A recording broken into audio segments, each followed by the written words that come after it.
through Telstra Rally Australia. A win in Perth has eluded the Spaniard, but if King Carlos's early form continues throughout the remainder of the weekend, that statistic could change. Despite surrendering his lead to Burns on stage 12, Saints wasn't allowing his nearest rival to escape. By the end of Stirling East, stage 15, the gap was down to 1.2 seconds. Carlos, the pace of Burns this morning surprised you? Well, he's going obviously really fast. The first two stages. I am coming back to actually physically the same shock absorbers I have yesterday, and I hope I have a little bit better feeling and I can push a bit more, but he's really going well now. The two-car Peugeot team soon became one in stage 12. After persisting with a gearbox problem on Friday night at Langley Park, Francois Delacour's Peugeot 206 finally gave up and left Marcus Gronholm to fly the French flag down under. Australia's best-placed driver, Toyota's Neil Bates, was having one of his best runs in Telstra Rally Australia in years. He and co-driver Coral Taylor flashed by McRae's sick-looking Ford Focus and moved up in the field to consolidate a strong top 10 position. At the conclusion of stage 15, Bates was maintaining an impressive 8th outright and held a 3.4-second lead over Sayat's Tony Gardemeister. Sweden's Kenneth Eriksson was doing more than just leading the F2 category. A 1995 Rally Australia winner had placed his Hyundai in the top 10 and was going from strength to strength. Japan's Toshihiro Arai was impressive throughout the early stages of Saturday and continued to lead Group N, while another Subaru driver, Australia's Cody Crocker, was also one of the front runners in Group N. Crocker was an impressive 15th outright and 4th in class, right behind fellow Aussie Ed Ordinsky, who was getting faster the longer the rally went. Well, more than ever before, Telstra Rally Australia this year has seen so much focus on the service parks, but the battle up front is still close and fierce. After the break, more of Saturday's stages.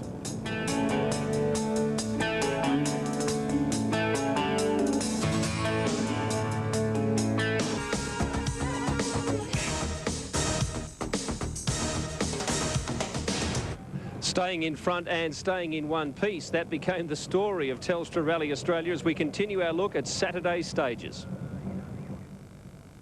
The most gruelling challenge of Telstra Rally Australia occurs late on leg 2, the 45-kilometre Wellington Dam stage. It's the longest and most threatening of all 22 stages.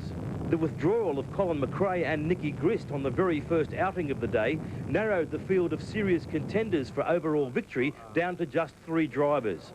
Carlos Sainz, who was doing it for Didier in hope of keeping his French teammate in the race for the title. Richard Burns, who now had a realistic chance of snatching the runners-up tag.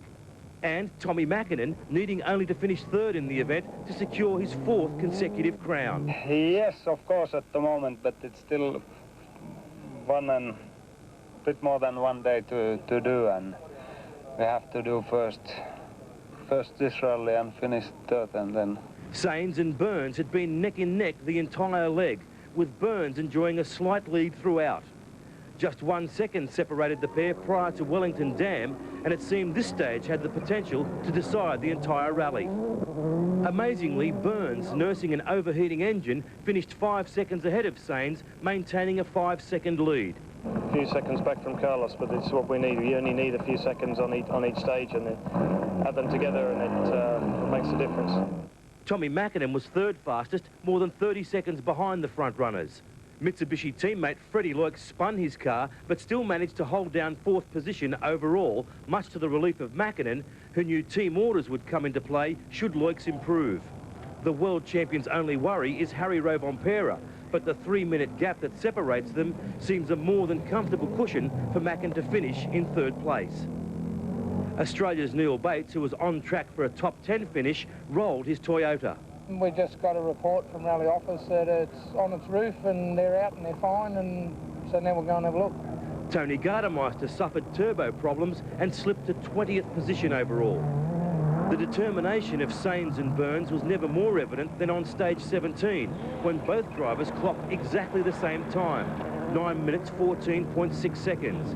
Makinen finished 3rd, Marcus Gronholm 4th. 7 different manufacturers occupied the top 10 positions, and despite the Burns-Sainz domination, the healthy state of World Rally was never more obvious. The final forest test of the day produced a repeat performance between the Spaniard and the Englishman. Sainz negotiating the 18.5-kilometre stage just 1 second faster than Burns. Makinen's was 10 seconds further behind, with Gronholm just 2 seconds behind the world champion. As the cars headed to Langley Park for the super special stage, Burns enjoyed a mere 4.6-second lead over Sainz, with Makinen third, more than 2.5 minutes in arrears of the front runners. In Formula 2, Hyundai's Kenneth Eriksson held a 50-second lead over Renault's Martin Rowe, while in Group N, Germany's Uwe Nettel headed Japan's Toshiro Arai. Australia's Ed Ordinsky and Cody Crocker had kept in touch. Unfortunately, Crocker's campaign came to an end on the very last stage, when he was forced to drive on a flat tyre because of spare tyre restrictions. His attempt to return to Langley Park was in vain. The Australian's progress was halted by the long arm of the law. Crocker became the event's 30th retirement. The field now heads to the Bannister Forest for the final 4 Bunnings stages, where the event is sure to go right down to the wire. There's no doubt Le Carre, Grisham, they could pick up a few plot lines from this year's Telstra Rally Australia. Intrigue, drama and more than a few surprises. Here's another hard luck story with Barry Sheen. Colin, I've just had a look at your accident on tape. That was a really big one. Yeah, it was. It's probably one of the biggest I've ever had, and pretty frightening as well. I can believe it. There was absolutely nothing you could do about it, was there? No, I've looked at it in slow-mo from the in-car as well, and because I got banged about a bit and unconscious for a wee while, so I can't really remember what happened. But when I looked at it, it looked like the steering wheel was pulled out of my hand when we landed off the jump, and by the time I caught it again, there was no way we could get around the corner. Nicky, were you looking where you were going? Unfortunately, yeah. I mean, as Colin said, it's probably the kind of accident you want to forget about pretty soon. The thing just came up in the air, and once it got round so far, didn't it? It was like it didn't roll right there and then. Yeah, the problem was the speed as well. We'd been in 6th gear and flat out for probably over 30 seconds, so the car was travelling at quite a speed. And what did you do? You damaged yourself? Just really banged around a bit. Some seatbelt cuts and bruises, and just a bit of a headache. But I'm sure we'll be sorer tomorrow. When you look at how your head went from side to side. Yeah, I think my neck was probably as long as like a giraffe, I think. But, you know, I think we're going to feel it in the morning. You feel twinges now, but I think tomorrow we'll really feel it. But as I said, this is the kind of incident that you just want to forget about and then just start thinking about the next rally. Is that the biggest one you've ever had? Okay, I've had a monumental accident with Joa Kankinen once in Safari, but I think as far as impact and stopping in a short distance, I mean, probably about 150, 160 kph to nothing in about 10 metres is pretty solid, and I think that's the thing that gets you. When the thing came in the air, what did it do? It came in the air and you could see it go sideways, then it all went out of vision. Yeah, it went sideways. It was a jump that wasn't there last year. We had it mapped in our notes. But obviously it was a bit more severe than we thought it was going to be. Obviously at that speed, it's quite different to travelling at recce speed. It really shouldn't have been a problem. The big problem was when we landed so heavily that the steering wheel was pulled out of my hand. If it hadn't been for that, then okay, we would have had a bit of a moment, I'm sure, but we would have got away with it. We're really pleased that you're both more or less okay. Yeah, so are we. Good luck in the celebrity race, by the way. Shut up. Yeah, that's so nice. I wouldn't do it to you, would I? Yes, the celebrity race. After the break on this coverage of Telstra Rally Australia, we'll take you back to the Langley Park Super Special stage for the Saturday night big showdown, and Barry Sheen's in the celebrity race, and we'll update you on the results going into the final day today. Stay with us.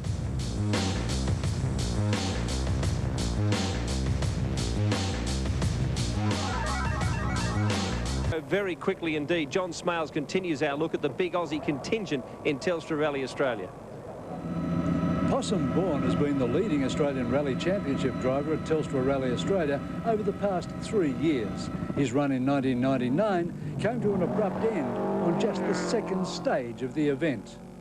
Yeah, just over flat crest in 6th gear, and it suddenly just stopped. Possum looked across to me and said, "Oh, it stopped." And sort of like, it's disbelief when he actually tells you something like that, but it definitely had stopped, and we just coasted along for probably 200 or 300 metres and came to a rest, yeah.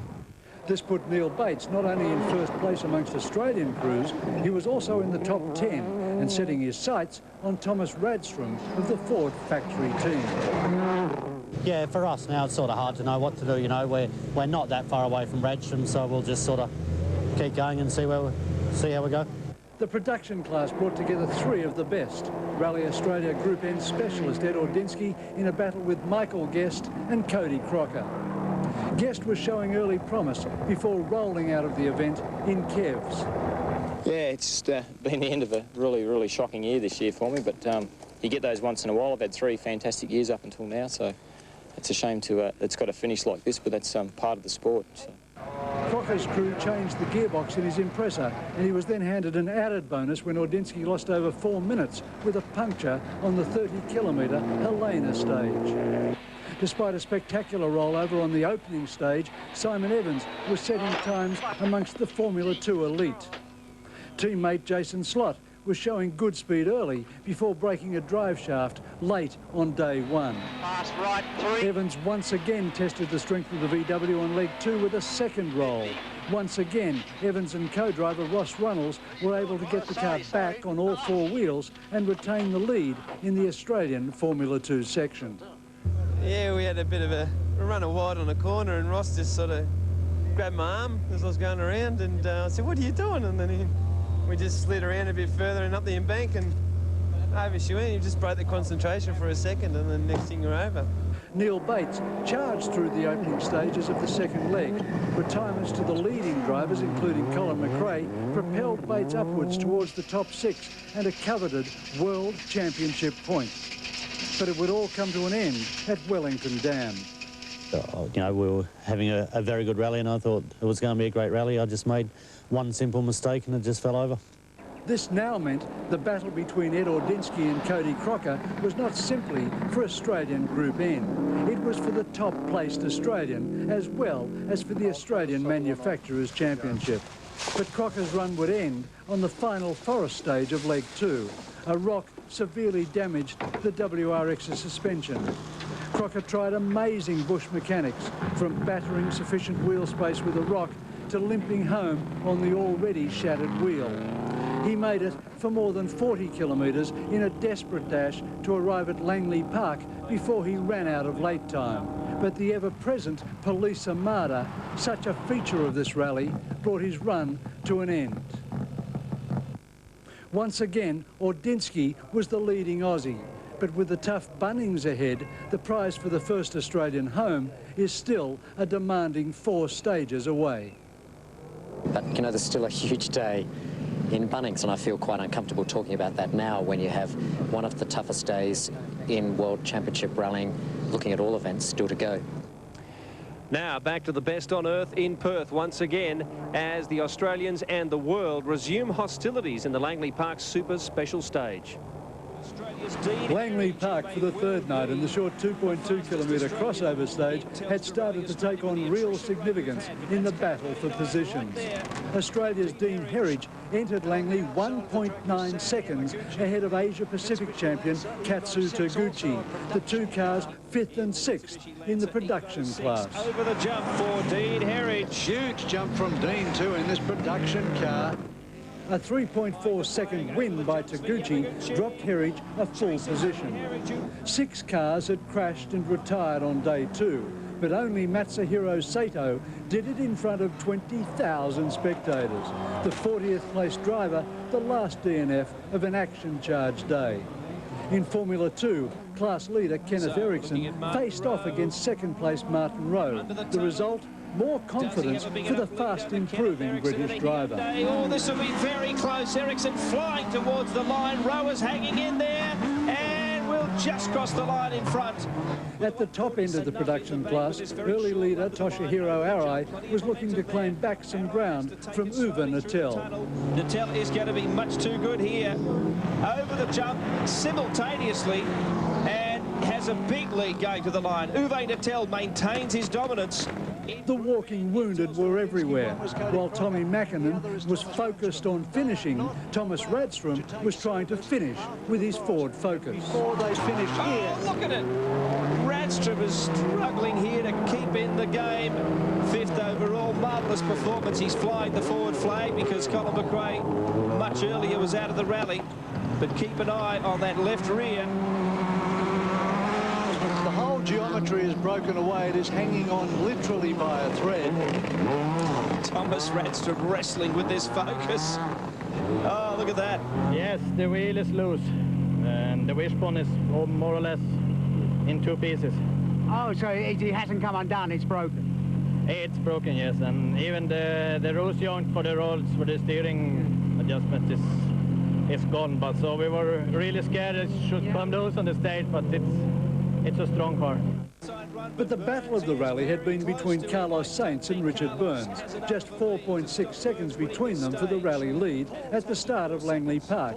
There was less at the end. This run tonight will make a difference. Here comes Burns. Sainz coming to him as well. Side by side, it's Carlos Sainz.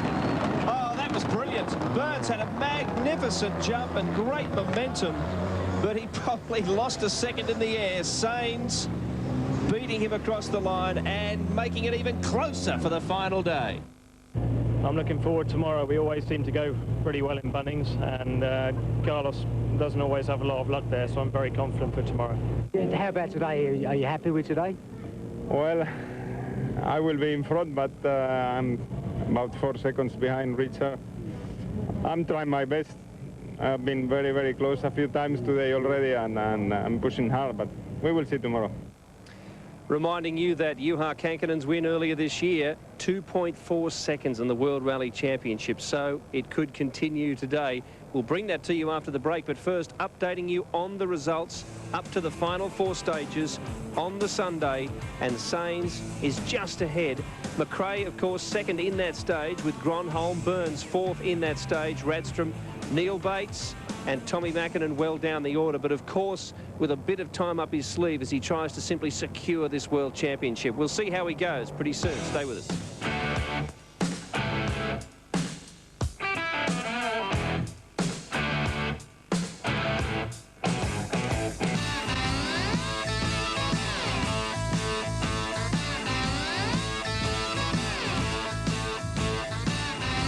Just about every part of a rally car really cops a pounding in any of the World Championship rounds. And even though these cars do go on the various stages by themselves, the windscreens still feel the full force of it.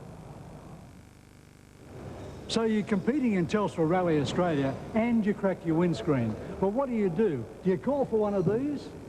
The answer definitely is no, not if you're at the top end of the sport. World rally car windscreens are made of polycarbonate with just a thin layer of glass.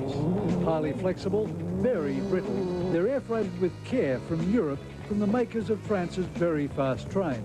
They cost $1,200 each, and in any rally you can use 3 of them. Why go to the expense? It's all about saving weight. We save 70% of our original windscreen, the weight, for it's specially made just a safe weight for this type of car. For we have a safe weight limit, and we're trying to achieve it with things like that, like a lightweight windscreen and other lightweight parts. How flexible is the windscreen? Well, the way it's made, it's very, very flexible, and if you can see, it moves on a slightest touch. It's just one layer of glass, and the other underneath is a layer of plastic. Rally cars have a 1230 kilogram limit. The trick is to get below the minimum and then distribute the ballast to the benefit of car control. We have a lot of weight-saving items like bolts, which are in aluminium. We have top mountings in titanium, and also a lot of carbon fiber items like the filter box, the lights, everything what is possible to work with lightweight material we use to get a good balance of a car weight-wise, and that the driver can have a good feeling of their handling. Well, one man whose immediate future is very clear indeed is Tommi Makinen. It is a very close thing to decide the winner of this year's Telstra Rally Australia, but Makinen is looking very good for the World Championship. He's on the verge of becoming the greatest rally driver of all time. Finland's Tommi Makinen, the current world champion, is just one win away from an unprecedented 4th consecutive title and a place alongside a lengthy list of Finnish superstars. Somewhere in the woods there is a factory that turns out rally drivers. There's got to be. There has to be that kind of secret. But, I mean, to be serious, if you go to Finland, you see the nature of the roads. They're twisting, they're undulating, a lot of them are gravel still. The drivers just get so used to it. If you drove backwards and forwards to work every day of the week on a gravel road that was like a switchback, then, believe me, you'd be a pretty good rally driver. He's a performer in a unique corner of motorsport that applies far greater demands on its competitors than any other category. It's not just about learning the circuit or coping with any kind of surface. There's always the unexpected. He just gets on with the job, doesn't really worry about anything if it's not quite right. Makinen's first title came here in Australia back in 1996. Now, 3 seasons later, he hopes to equal Juha Känkkinen's record 4 championship crowns. Should the 35-year-old go on to record just 5 more wins in World Rally competition, he'll become the most celebrated driver of all time. Nobody's ever taken 4 in a row. That's been his target. His next target will then be try and equal and beat Känkkinen's 23 wins. And if he does that, then he really probably will be the greatest. The quietly spoken rally ace needs to finish anywhere in the top 3 to secure the championship. And he's particularly hungry to wrap up things here since fellow Finn Mika Häkkinen took out Formula One's most coveted prize last week. I'll try to do it as hard as I can, because Mika won just Formula One title, and I can't be any worse. I have to try. The undeniable spirit that exists among the Finns has been instrumental in Makinen's rise to fame. Both Juha Känkinen and former great Hannu Mikkola gave Makinen a helping hand early in his career. Hannu was also one person who was behind of me, who helped me very much beginning, and example, my first works car was Mazda. That time Hannu drove with Mazda, and he organized a car for me to 2000 Lake Rally, and that was my really first time. His real strength lies in the ability to cope with any surface, particularly bitumen, a flaw that has stifled many Finns. Tommy's incredible. I mean, he doesn't get frightened by any surface now. He's just as good on asphalt as he is on gravel. His driving ability is probably second to none at the moment. I sat with him on a rally once in '96, and his car control is absolutely awesome, and it's shown. But he's just so confident. Makinen claims Telstra Rally Australia to be his favourite, and this afternoon may serve to strengthen that affinity. Soon we'll see the final stage of Telstra Rally Australia. It'll be live on Network 10, the Michelin TV stage. But after the break, we'll have a look at Sunday's Forest Rounds and talk to the great man, Neil Bates.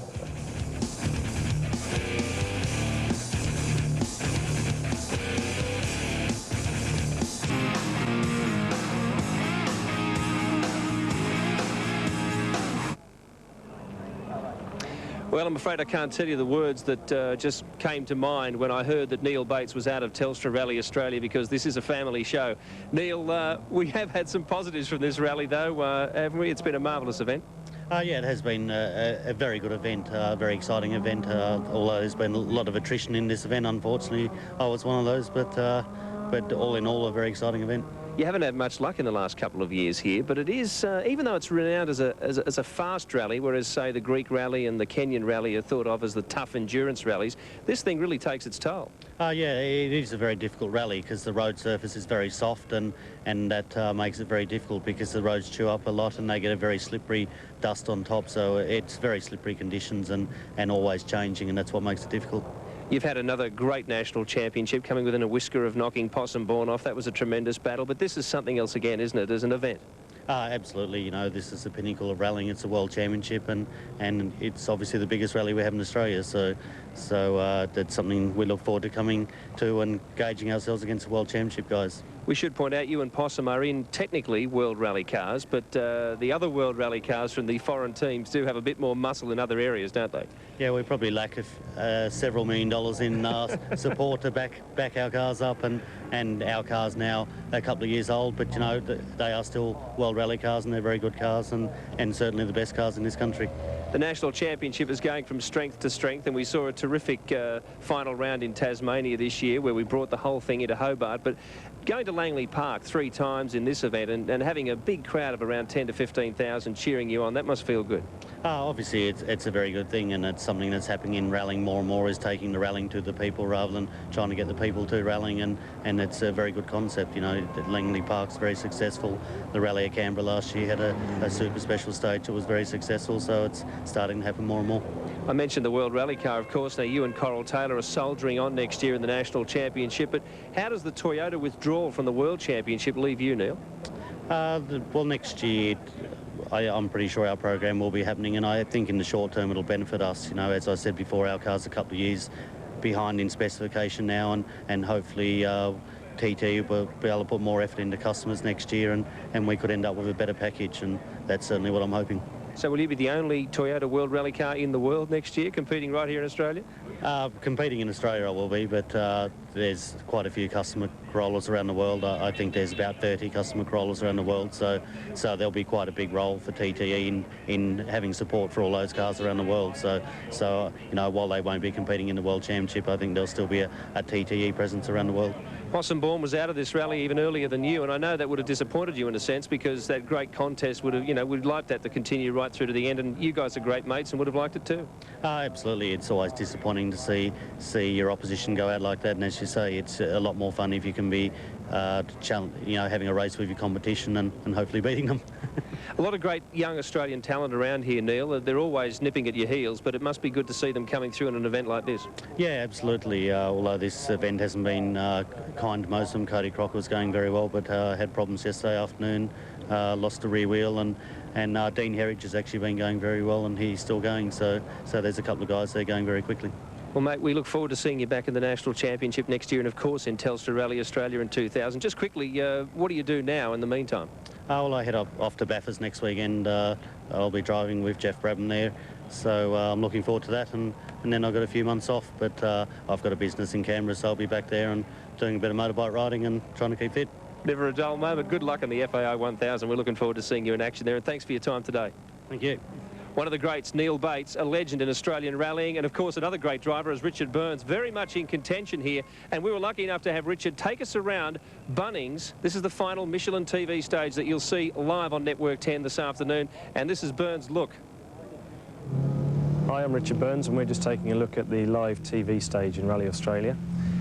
Normally, just before the stage, we've got a few things to do. I normally read through the pace notes, and also there's a couple of things to look at.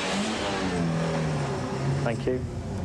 There's also a couple of things to check with the car, switch on the data recording system and that kind of thing. So this stage is actually quite an easy stage to start with, because it's straight into a couple of very fast left corners, which you get up to 6th gear, and then the very first corner you brake for is down to 3rd gear, which we're going to look at that one now.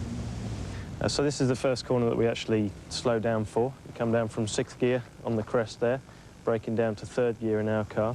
And the only thing of interest really here is the fact that there's a bit of a bank on the inside, so we just need to steer clear of that and make sure the front doesn't catch that, because then you lose traction coming out of the corner.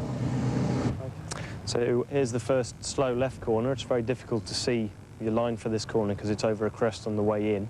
And once you're in, you want to keep all 4 wheels in the heavy camber of the corner, because if you get the rear out or even the front goes out, you lose a lot of grip on the outside of the corner, and especially the exit. If you get over the camber on the way out, it's very difficult to get traction. So we're coming over the crest here at about 160 kilometres an hour in 6th gear, and we brake down to about the slowest corner on this stage, down to 2nd gear, and it's quite important to keep it really neat. There's a lot of loose gravel. You can lose time getting too sideways on this corner, and you want a nice sharp getaway. Try not to hit the bank on the outside as well, because you can lose a bit of speed trying to get out of the corner cleanly. So after the last junction we saw, there's another very tight corner. It's very important to get a good clean line out of that as well, because that dictates your speed coming along the fast stretch over the top, and then coming down to the 3 famous jumps, obviously. Basically, when you get to the first one, it's just a drop away from you, but you have to have the car in exactly the right position, because your position on the first one dictates how you're going to go over the last one. There's no time at all to try and reposition the car when you're in the middle of these jumps. The middle one here is the biggest one. You land on the right-hand side, and then you aim slightly over the left of the last one, which has got the heaviest landing and quite often crashes through to the bottom of the car. And from there, you're hard on the brakes for the water splash. So we've come off the last of those jumps, which, as I said before, is the heaviest landing of them all. And then, basically, we're braking pretty hard straight away for the blind left over the crest, and then down to fourth gear for the right into the water here. And the water you can actually hit quite hard, because once you're in there, it slows you down a hell of a lot, and you can get from fourth down into second gear just in that short space of time that you're in the water. You come around the tight left and then away up to the finish, and it's quite blind because all the water is over the windscreen. The wipers are on flat out, and basically you just point roughly where you think the road's going all the way up to the finish. So 2.7 kilometres later, this is obviously where you want to be after a good clean run, and a good time here I'll be aiming to do probably a 1:38. I think that was the fastest time last year. I don't think it'll be an awful lot quicker this year, so here's hoping. The bird's eye view of Bunnings. Can you imagine that a little later on, live on Network 10? It all happens in a couple of minutes. Try and digest it and then put it into action. We'll do it for you. It's fantastic stuff. Telstra Rally Australia is reaching a climax, and right now let's update you on the Sunday stages. It all happened right here. Australia turned out for the enthralling last day battle. On the long and fast Bunnings West, the first Australian on the road was Ed Ordinsky on a charge, 16 seconds faster than the production car leader, Uwe Nettel. In Formula 2, Kenneth Eriksson was out to consolidate his lead over Martin Rowe, the Renault driver, 19 seconds quicker as he charged down the class leader. Choking dust clogged the course. Even with 3-minute start intervals, visibility was at a premium. For Tommi Makinen, the absolute frustration of driving for a safe place was showing. At the 12-kilometre point, he was 4 seconds slower than Saints and Burns, but by stage finish, he was an incredible 43 seconds off their pace. Makinen is determined to wrap up his 4th world title in Perth. But for the firebrands, Richard Burns and Carlos Sainz, it's full on. After 19 stages, Burns led Sainz by just 4.4 seconds, almost a case of today's winner takes all. Both went on maximum attack, but a determined Sainz had Burns' measure. At the 12-kilometre stage, Sainz was 2.6 seconds faster than the Subaru. At the flying finish, the Spaniard had taken the lead out to 3.4. With just 3 stages to go, the rally leaders were separated by just 1 second. Sainz has now won 8 stages, Burns 7. This could be the closest finish in Telstra Rally history. Just 1 second separated Richard Burns and Carlos Sainz leading into the longest stage of the day, the 36.8-kilometre Bunnings North Test. The Bannister forest surface had proved more slippery than expected. Pace notes were thrown into disarray, adding to the drama of this tense battle. After taking 4 seconds off Burns on the previous run, the question was, could Sainz maintain the pressure? The Spaniard, who has never won Telstra Rally Australia, was determined to break his run of outs. Sainz was first on the road, but failed to realise someone had switched off his active drive differentials. The Toyota driver's time was relatively slow, 19 minutes 58.7 seconds. Sainz could only hope Burns's run would let him off lightly. Unfortunately, the Brit was on fire, checking in 11 seconds ahead of Sainz, swaying the rally well and truly in Burns's favour. With just one 25-kilometre stage remaining before the 2-kilometre final Michelin TV stage, the situation has become critical for Carlos Sainz. It's all or nothing at Bunnings South if the Spaniard's to win his very first Telstra Rally Australia. In Formula 2, former Telstra Rally Australia winner Kenneth Eriksson pulled a further 6 seconds away from his main rival, Martin Rowe. Eriksson now led by 30 seconds, and it seemed the Swede was unstoppable. The battle in Group N between Toshiro Arai and Uwe Nettel took a twist when Nettel lost some 2 minutes with mechanical problems. On the penultimate stage, Bunnings South, once again, very little separated the two drivers. 1/10 of a second. It seemed nothing now could stop Richard Burns. OK, right now I'm going to head off to join John Smales. Now, special guest Possum Bourne in the commentary box as the big names get in the starting box for the final stage of Telstra Rally Australia and probably a world champion.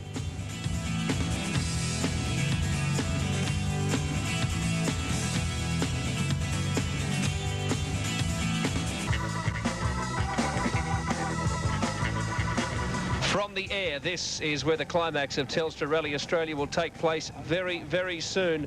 Marvellous battle between Burns and Sains. Of course, Tommi Makinen looking to hang on the podium. He only has a couple of minutes left to secure his 4th consecutive World Championship. Welcome to John Smales and Possum Bourne. John, it's been a great contest, and it's just a shame that Sains lost those few seconds earlier today. Just 11 seconds in it, Bill. It's a great pity, because on the last stage, as we know, Carlos and Richard Burns were separated by just 0.1 of a second. It could have been so close. But now, let me tell you that Carlos is in contention to give Toyota the World Manufacturers' Championship by finishing 2nd here today. He has to finish, and Toyota wins the Man Champs. And a comfortable 3rd overall for him, behind, of course, Didier Auriol and Tommy, depending on the results of the final round in Great Britain. Possum, this is a heck of a stage. You took us through it last year on foot. It's great to have you with us. Yeah, thanks very much. Yes, it is a good stage, and whilst it's not very long from our point of view, from a driver's point of view, it has a bit of everything. You've got the fast corners, you've got the things you can't cut, you've got those massive jumps coming down down the hill. I mean, it must be huge. And we've got 00 now just wandering up the track. The idea of 00 is he's going forward of 0 car, make sure everything's set up. It's a safety thing. It's looking to make sure all the arrows, all that sort of thing. Of course, we see co-drivers in the 00 car, but the real co-drivers out there, of course, are the people involved in the championships themselves. They don't get a lot of accolades sometimes, but they are very, very important. Alison Drower gives us more of an insight into their life. If you're a rally fan, it's probably a breeze to rattle off the big names of this motorsport species: Sains, McRae, Bates. But what about the souls in the passenger seat? Despite the double billing, they're often the what's-his-names of rallying. First of all, you have to get along with your driver. You have to know him very well to avoid any conflicts with him. And I think I know him quite well. How well? Can you give us a secret? He's my brother-in-law. I love my wife and I like Carlos, to put it this way. Yeah? I've been with Carlos 12 years, with my wife at the same time, and I think I know Carlos better than my wife. I think that we are spending so much time together with Tommy per year, let's say some more than 250 days per year, that some days there is feeling that okay. A co-driver's pace notes are a team's Bible, and you will rarely find one far from the other. Okay, can you read that for me, just quickly? Yeah, Finnish or English? Oh, English first, please. 100 press keep right flat, 30 meters press 40, short K right open, and so. And do you sleep with these? No. That's not any necessary. I'm dreaming on other things then when I'm sleeping. There are sections in this rally that are incredibly fast, and sometimes they're fast and narrow at the same time. So you've got trees sitting on the side of the road, you've got rocks and logs and debris right on the edges of the road, and you're ducking and diving in amongst the trees, but at very fast speeds. So whatever I tell Neil, and he commits to it, whether he can see it or not. So he has to have total trust that that information is correct. Not everybody dreams of being in the driver's seat.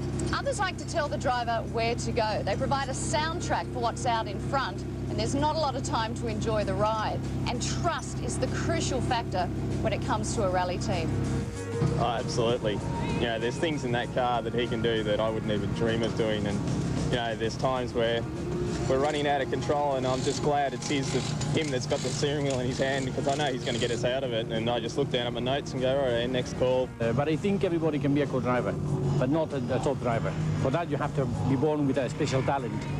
A person that wants to work hard and likes rally cars, you can teach him and probably become a good co-driver and could be in the World Championship. But it's impossible to teach someone to drive like Carlos, Colin or Juha Kankonen. But even the tightest of dynamic duos need some space every now and again to keep the partnership on the straight and narrow. No, he's not perfect, but nothing in him that makes me angry or mad. Oh, he's very hard to keep on time.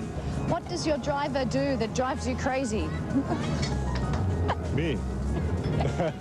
Can I have some more to think about that one? Yes. Yep. Looking at the lineup now, and they will go in reverse order, reminding you that Richard Burns will be the last driver through on this stage, but Possum and John, you might like to take us through some of these guys. There's a few surprises there. Well, yeah, at the top of the field, of course, is Richard Burns on Subaru, going for his 4th World Rally Championship victory. He's 11.7 seconds ahead of Carlos Sainz on Toyota Corolla. Tommi Makinen today has been playing the waiting game, Possum. He's been holding back to try and convincingly win the World Championship for the 4th time. Yeah, well, he wants to do it here before he goes to RAC.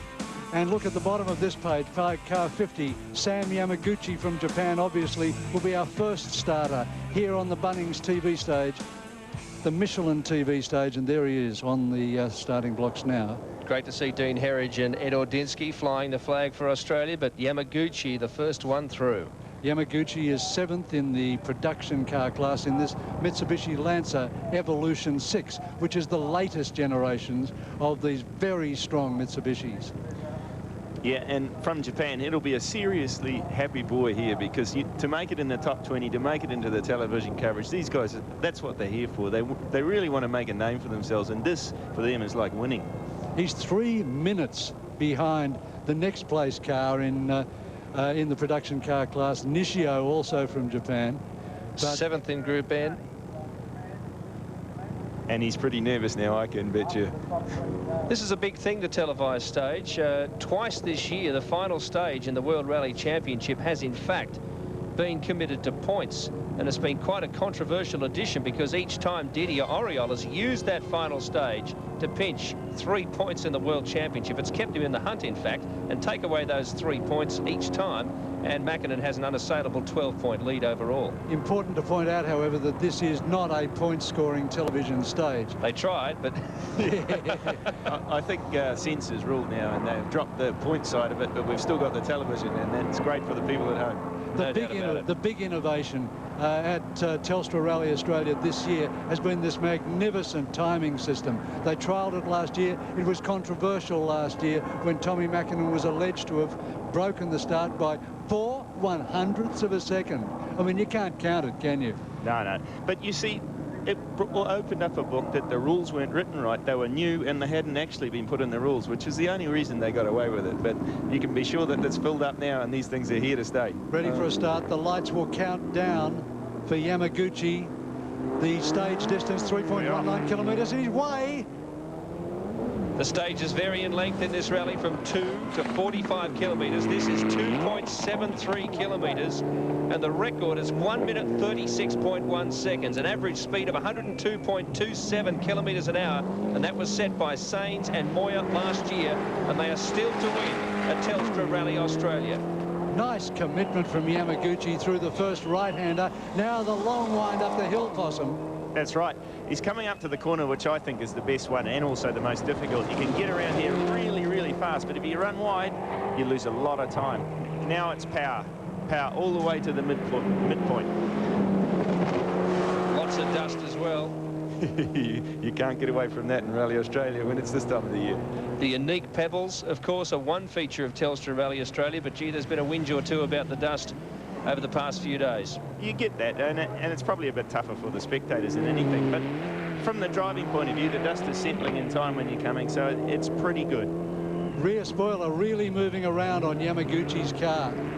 Yeah, he's probably done a few rallies with this car, and maybe things are just working their way loose. It's pretty rough out there. Now they come down to the famous Bunnings jumps. These cars, very, very delicate, the production cars. If they fly too hard and too fast, they can break their suspension. Here he comes. And he's being pretty careful. He wants to get this car home. Oh, a bit of air there. They always go big on the wrong time. And now down to the water splash. This is spectacular stuff. Straight through the centre. Here's the run home. Off the berm and up to the finish line in a time of... through the traps. Under 2 minutes, but still a long way outside the record. But still a good time for a Group N car. Remember, this guy started 50 in the field, so he's done a marvellous job to get in the top 20. And that second jump always does catch them out. As conservative as they are, there's a big drop on the next one. Here we go. On the course already is Nishio. Car 38, another Japanese entrant. Yujiro Nishio, he is coming currently sixth rather, in the production class of Telstra Rally Australia. And 18th overall. And he's got the second, well, probably one of the two best cars for Group N rallying, with the Mitsubishi and the Subaru. If it wasn't for these two car companies, we wouldn't have cars to rally. They're just fabulous, you know, and the cars are really good from a standard point of view, work well, and you can build them into a good car for not much money. Possum, so many opportunities around this course for you to cut the corner. Yes and no. You can, what we call it is keep in, because if you actually cut, you get in too far, hit the big rocks, get a puncher. And the last thing you want to do on the TV is to get the puncher or make a fool of yourself. But we'll always find somebody to do it. Yeah, the sponsors aren't too happy, I'm sure. Nishio won 4 events in last year's Japanese championship. 5th in Group N and 23rd overall here last year, so he's bettered that performance, at least overall. It's been a good rally for him. Nishio at the halfway point is 2.5 seconds faster than Yamaguchi, so he is flying. He's really going harder than the other guy, and this is the personal challenge of the Japanese drivers. They all want to be the fastest guy. I think they've been pushing to beat Taguchi, though. He's one of the best young Japanese talents going now. 2 other Japanese in the top 20. We're still to see them, Taguchi and Arai. Arai has gone very quick this weekend. He's much further down the order because he's much higher up the order in the overall time. Waiting for the final time here for Yamaguchi. Through the gate. And very solid. Good run from Nishio. A good run also from Yamaguchi as we start to wind up through the field. Now here's the local man, Maximum Motorsport from Western Australia. This is Dean Herridge. He is the top-placed Western Australian driver and the second top-placed Australian driver in the remaining Australian driver, Possum, in the championship. Yeah, well, we've only actually got 16 Australian drivers to get home out of the 40-odd that we had, so it's been a tough old rally for the local boys. But this guy, Dean, he is one of the best, youngest up-and-coming drivers we have, and they're keen to travel and do events around the world. He's been to England this year doing some things, and he's borrowed this car off one of his father's clients to run this weekend. His father ran it a couple of years ago, and he's for sure trying to do better times than his old man did the last time he used it. When he mentioned England, he drove in the first 2 rounds of the British Championship this year without much luck. He's trying to organise factory support for next year's National Championships, and of course he comes from Perth, so he'll have the crowd behind him here. Dean Herridge is only 2.5 seconds in front of Nishio, and he has just dropped behind him at the midway point. A 56.48 plays a 53.51. Herridge so far the slowest of the 3 drivers to the midway split point. You'd be disappointed with that because this is his home. He should know these rocks better than anyone else. So Herridge here guarding a lead of 2.7 seconds overall from Nishio. So if he loses by more than that, he'll surrender. His 5th place in the Group N. Oh, and Dean Herridge, untidy landing. Yeah, I think he's obviously realised he hadn't done such a good job up to there, and he was trying just a bit too quick over the jump.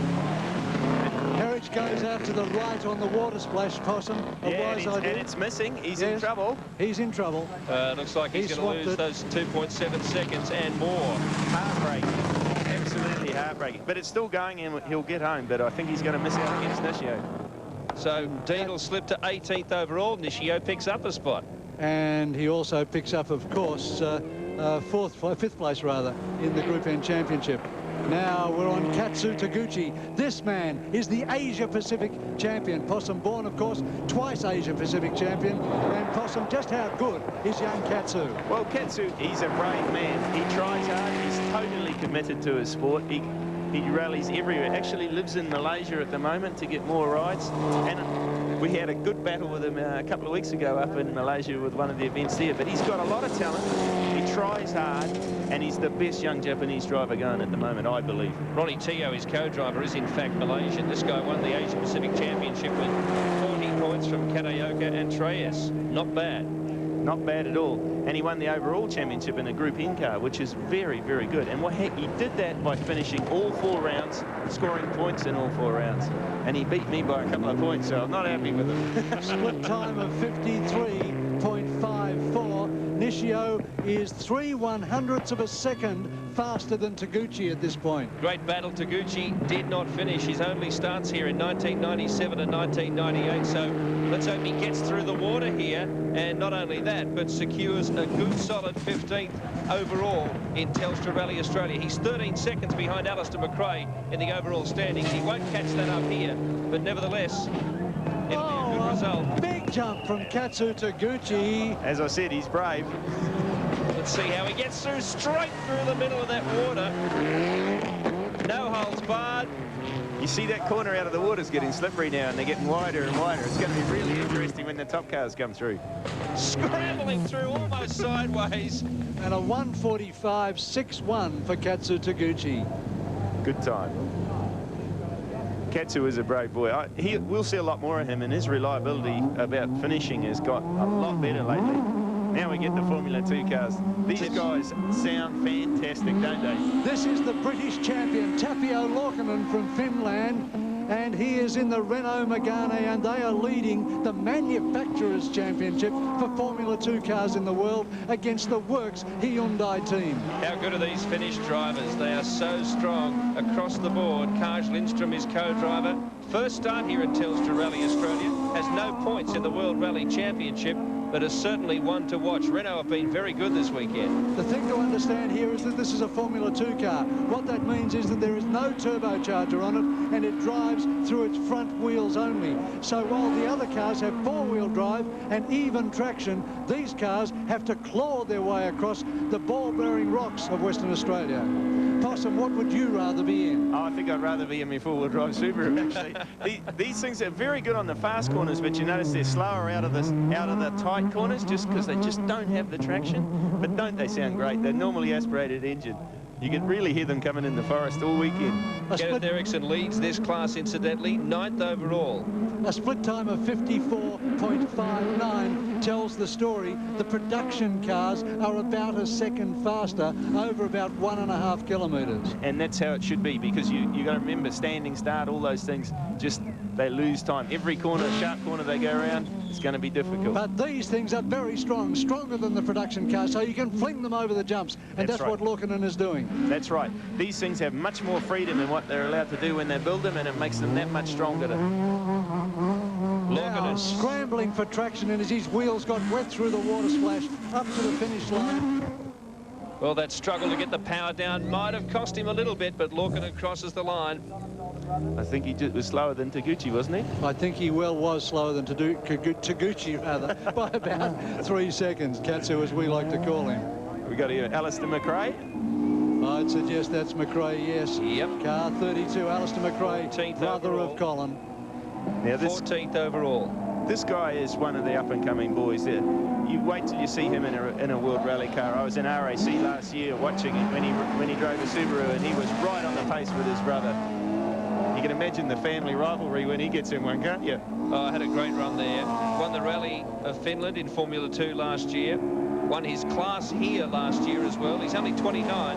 Debuted at the World Championship, though, back in 1990. And the thing to keep in mind is that Hyundai is moving towards having a World Rally car next year, which means that young Alistair will be on equal footing with his brother. Oh, that'll be another extra story to mention next year for what should be a fantastic championship. You imagine these two boys with the rivalry together. They are brave, they're very, very talented, and they're going to be fantastic to watch. They're the power boys in the World Rally Championship that's coming. Yeah, they certainly don't have reputations for being conservative, do they, Possum? Not in anything they do, I promise you. Split time of 55.05 makes him 6/100ths of a second slower than Laukkanen.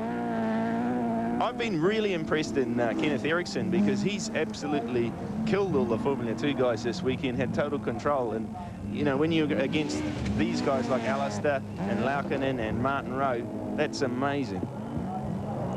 4th in this class, Alistair McRae. And the gap is 1:29 to Higgins, so he has really nothing to prove. He's having fun here. Bodywork hanging off the rear of the car. McRae has loosened it on that jump. Yeah, through. Under 150, Alistair McRae will go to a break and come back with the next runner in the Michelin TV stage.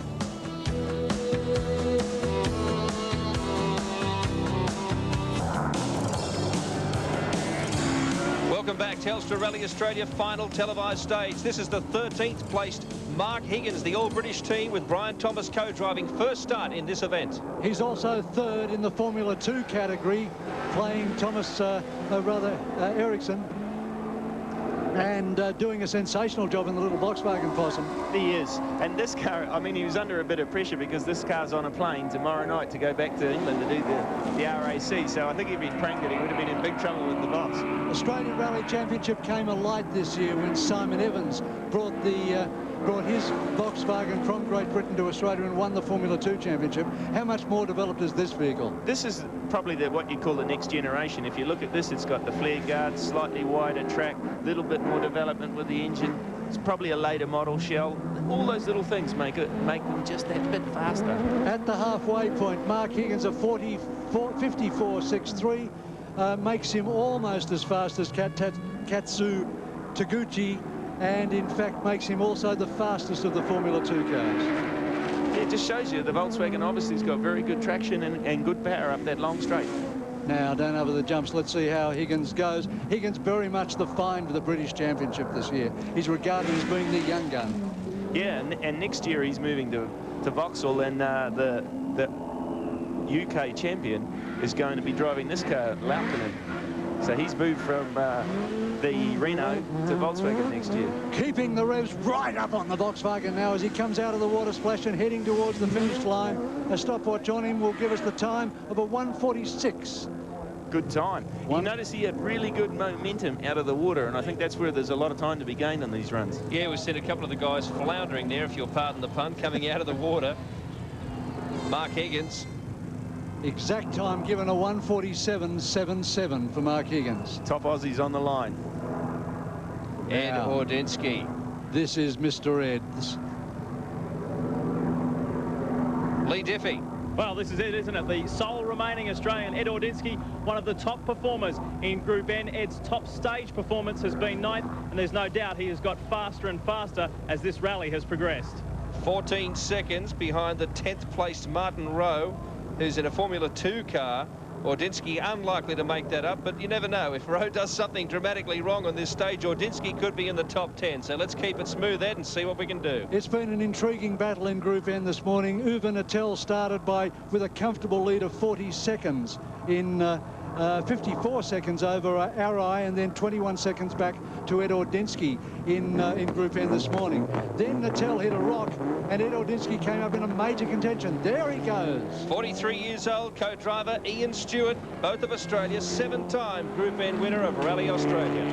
You'd have to say this man knows his way around Rally Australia, wouldn't you?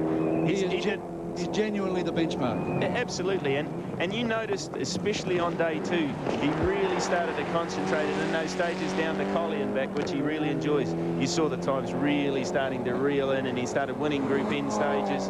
Cody was fighting as hard as he could, and he couldn't quite beat him, and it was just an intriguing battle. I was so disappointed when Cody dropped out last night, because this would have been great. Ed, who knows this rally so well, says this is the hardest fought Group N battle he has ever been in. That would be dead right. He's lost hardly any time, but they're still there. Interestingly enough, Cody Crocker, a protege of Ed Ordinsky's, and they've had a terrific battle this year in that class in the national championships. Oh, split time for Ed Ordinsky of 52.78. He has taken 2 seconds off the rest of the field. Awesome stuff. Yeah, and just shows you the Mitsubishi's obviously, the Evo 5's obviously got good power, but Ed is a good driver, and you notice he was carrying really good momentum in those first few corners. Rallying is all about keeping the momentum up in the corner all the time. Ed's only real disappointment that so many other of the Group N cars have fallen out under the pressure. He would have loved to have taken on the 4-times world champion, Gustavo Trellas, right to the end of this rally. He's been very careful over the jump there. I don't hope he hasn't got a problem. I think he's okay. Through the water now, this is the big test, getting the power down as he comes out. Doesn't look too shabby as he heads up towards the finish line. Yeah, I think he was just being careful. So, Ed Ordinsky looking for a good time, and who knows, maybe putting a little bit of pressure on the man in 10th position. A 1:46.63. That's the fastest time of the day, and it belongs to Ed Ordinsky. And in just a moment, he'll cruise up to Barry Sheen's position. Here he is. That was a good run, Ed. Over a second and a half quicker than everybody else. I was fairly careful over the jumps, but, you know, often that results in a quick time because you've got traction. Oh, it's so nice to be the first Aussie home, isn't it? It is. It's something that I've been very proud of over the years. I think it's the 4th or 5th year in a row now. It's some consolation for not taking Group N, but we gave it everything to try and get back up there. We did a great job. Thanks, Ed. Thank you. Appreciate it. Lee Diffie. Well, what a difference 12 months makes. This time last year, Derek Ringer, the former world champion with Colin McRae, was sitting with us as guest commentator. Here he is here in the second. Renaud Megane as co-driver to Martin Rowe. They've been one of the standouts in F2. They haven't done anything brilliant. They've just been absolutely consistent. Well, it'll take a major mistake for Rowe to concede 10th position in the rally to Ed Ordinsky. Ed took a couple of seconds out of Rowe. Let's see what he can do. I don't know about hasn't done anything brilliant. I reckon Martin Rowe's been absolutely sensational and spurred on by Derek Ringer. Apart from anything else this morning, he threw out an immense challenge to Kenneth Eriksson in Formula 2. Eriksson started this morning some 40 seconds in front of Rowe, and Rowe managed to get it back to 21 seconds midway through today. I reckon that's fantastic. Yeah, so do I. I was going to say, Lee's a pretty hard man to impress if that's the case. Because this guy, this is his first trip here. He's come here with obviously a co-driver experience. That's helped them understand what they've got to do. But he's driven marvellously, I think, all weekend. And everywhere we've seen him, he has just been on the case. And just adding to that, it's his first start in Telstra Rally Australia. He's the 1998 British Rally champion, so he can go. And, of course, Derek Ringer is a mastermind and would have made a big impact. 54.44 for Martin Rowe. That's faster than Mark Higgins and faster than Alistair McRae, and faster also than Laukkanen. So he is now the quickest of the Formula 2 cars at the midway point. And Possum, Derek Ringer really does know how to fettle his driver. Well, it does seem that they've worked up a good relationship. You know, that doesn't always work. You can have the best co-driver and the best driver in the world, but if they don't have that chemistry, it doesn't work. It's like marriages, I suppose. But when these guys seem to work really well together, I know Derek's really enjoying being back in the passenger seat and having a go. 30 seconds, incidentally, Rowe behind Kenneth Eriksson, who's a former winner here at Telstra Rally Australia, and will be seen very shortly. He gets out of the water fairly smoothly. Bit of a stutter there. Oh, worry about that. But he's lined down towards the jump, Possum, so neat and using much more of the track. That's right. I mean, the thing is, like I said, momentum's everything, and he's done a great job. Slow on the back half of this section, indeed. Yeah. Fourth fastest that we've seen so far. Yeah, I think the stuttering out of the water is what cost him there, because you could hear it missing a bit until it cleaned up. If you get water over the air cleaner element, that's the biggest problem. It just will not drag air through it. It takes a little while for it to evaporate off. Well, Ed Ordinsky edged a little closer to Rowe, but he'll have to settle for 11th overall in Telstra Rally Australia. Barry Sheen. Martin, you're quickest about half a second up, and then when you got down to the wards and something went wrong, what happened? Well, I don't know. I didn't realise that something had gone wrong. What do you mean? No, I said, sorry, you were half a second quicker, and then when you came down towards the water, between there and the end, you lost 4 seconds. Not much. That's surprising. You know, we've got to take it really steady through the water in case the engine sucks in any water. You know, obviously, you know the consequences there. So maybe you're just too steady through the water, and then on the exit from the river. Great. Thanks a lot, Martin. Okay. Good enough for top 10 in Telstra Rally Australia, and that is very, very good now. And this is Arai, Tosha Hiro Arai away. This is the man who leads the Group N category of Telstra Rally Australia. He has been absolutely dominant for most of the weekend, then got a flat tyre yesterday and had to drive more than 10 kilometres on the puncture, which opened the situation for both Uwe Natel and for Ed Ordinsky. But Arai today has been on fire. He's fought back. I think this is the standout driver of the rally, and you now got another Japanese driver right there starting to put in good performances. Another good co-driver looking after him, an English guy, because a lot of the problem the Japanese have is all rallying is is in either French or English, and if you're not right on the case with the language, you can lose a lot of time just by mistakes and things like that. So that's why they mix up the groups. Roger Freeman, of course, is British co-driver, 5th in the World Group N Championship on 16 points at the moment. 13 of those were for winning in China. 52.99. Only Ed Ordinsky in a Group N car is faster on a 52.78. So 0.2 of a second to Ed Ordinsky over Arai at the halfway point. And Arai is a brave boy on the jump, so let's see what he does. He's not one to back off. On his way down to those jumps right now, Toshihiro Arai, his position. Yeah, good jump. His position is only 3 seconds ahead of Kenneth Eriksson. Keeps it a light out of there.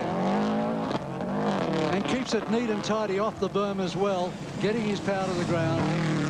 He's had a lot of opportunities this year, Arai, and he's made the most of it, and he's really, really come of age. He's been doing a lot of rallying around this part of the world for the last few years, but this year it's really come for him. Marginally slower than Ed Ordinsky at the halfway point, but faster at the end. A 45.19 plays Ordinsky a 46.63. Lee Diffie. The number 1 man in F2 in the Hyundai is Kenneth Eriksson. He has done a marvellous job this weekend.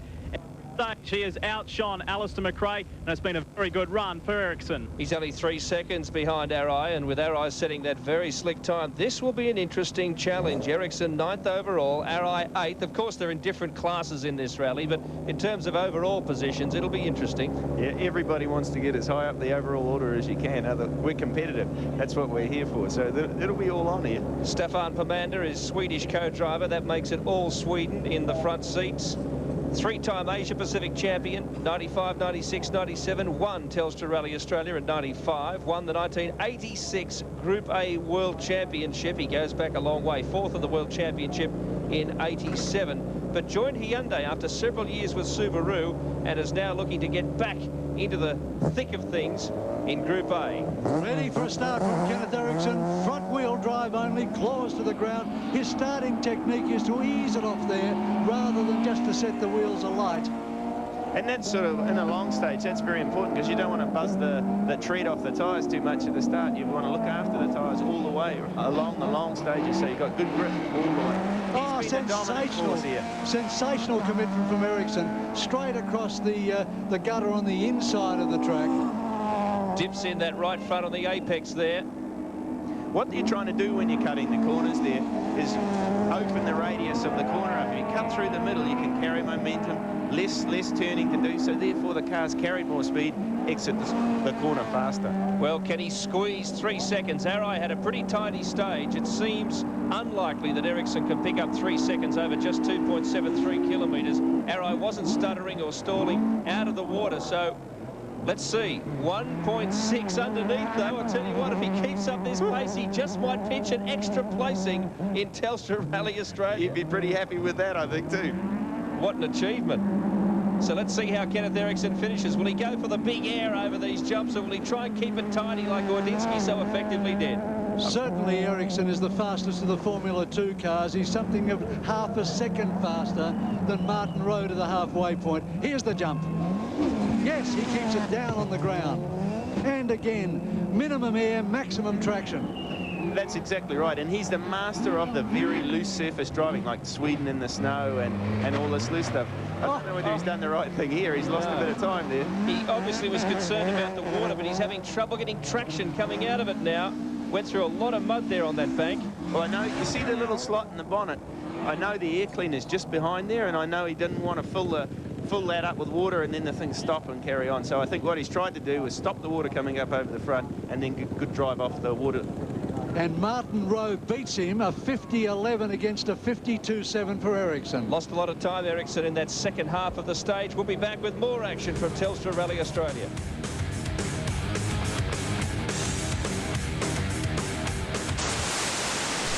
Welcome back to the 1999 Telstra Rally Australia. This is the sole remaining Group N car in this top 20 shootout is the German Uwe Nattel. He is the standout in Group N and has really taken to the roads of Western Australia. Nattel, in fact, has dogged Arai all weekend, waiting for Arai to make a mistake, which he did yesterday. Nattel took the lead. Then today, Natel hit a huge rock on Bunnings North.